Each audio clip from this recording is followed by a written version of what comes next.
40-42 साल की परिपक्व घरेलू स्त्री थी मोना। भरा बुरा परिवार था, धन धनय की कोई कमी नहीं थी। मोना भी खुश ही थी अपने घर संसार में, लेकिन कभी कभी अचानक बेचैन हो उठती थी। इसका कारण था वह खुद भी नहीं जानती थी।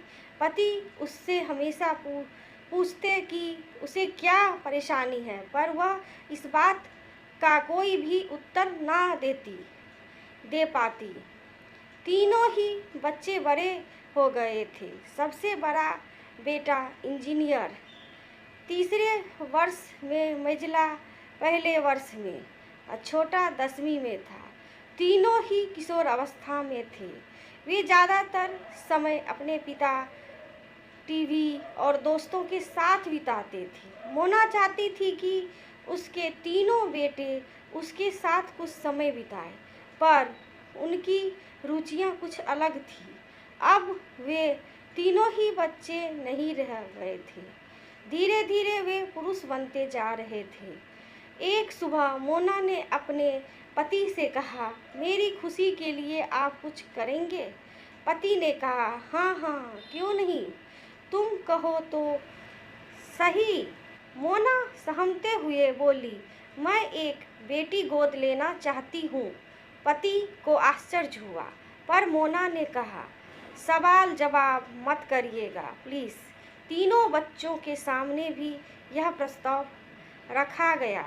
किसी ने कोई आपत्ति तो नहीं की, पर सबके मन में सवाल था, क्यों? जल्दी ही मोना ने महीने की बच्ची, प्यारी सी बच्ची अनाथ आश्रम से गोद ले ली। 3 बार मातृत्व का स्वाद चखने के बाद भी आज उसे वात्सल्य की कोई कमी नहीं थी। बच्ची के आने की खुशी में मोना और उसके पति ने एक समारोह का आयोजन किया।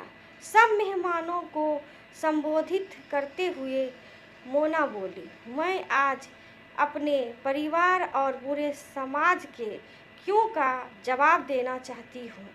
मेरे ख्याल से हर घर में एक बेटी का होना बहुत ज़रूरी है।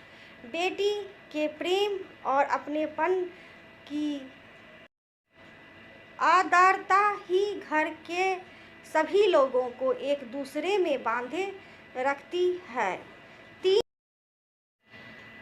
के होने के बावजूद मैं संतुष्ट नहीं थी। मैं इनमें से किसी में नहीं ढूंढ पाती। बेटी शक्ति है, सृजन का स्रोत है।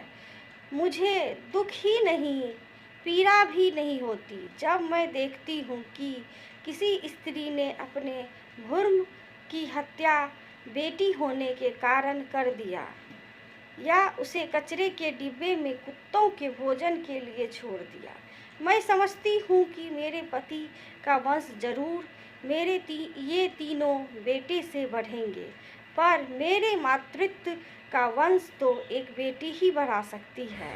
सभी स्त्रियों मेरा नमन है। आशा करती हूँ ये कहानी पसंद आई होगी, तो एक लाइक और सब्सक्राइब करना मत भूलना। अपने दोस्तों से शेयर करना मत भूलना। अपनी राय कमेंट बॉक्स में ज़रूर बताइएगा। आप सभी दोस्तों का धन्यवाद।